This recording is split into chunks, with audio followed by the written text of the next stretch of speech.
How to reset your Google Chromecast. Hi everyone, welcome back to our channel Genie Guide. In today's video I will simply guide you on how you can reset your Google Chromecast, so just make sure to watch this video till the end.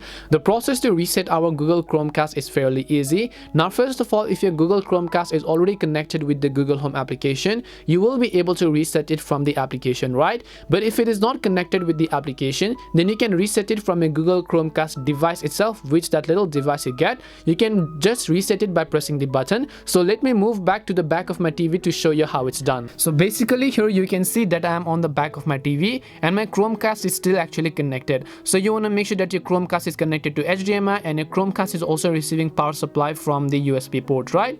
And then while it is still connected, depending upon the version of your Chromecast, you will see this little button. If you're using older versions, you might see it on the side rings, but in my case it's at the center. What you actually want to do is you just want to press and hold on this specific button right over here, and you don't actually want to let go of your hands, because if you let go of your finger over here, then you will not be able to reset it. So just make sure to press and hold it for a while and then make sure that your Chromecast is still connected. After that, you will see a blink on the TV that your Google Chromecast is actually restarting and resetting itself, and after that I will show you what that actually looks like.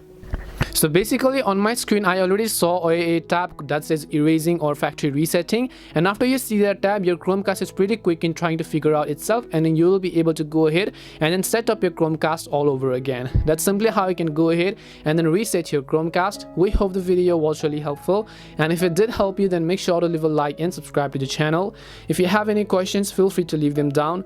Thank you very much for watching and see you in the next video.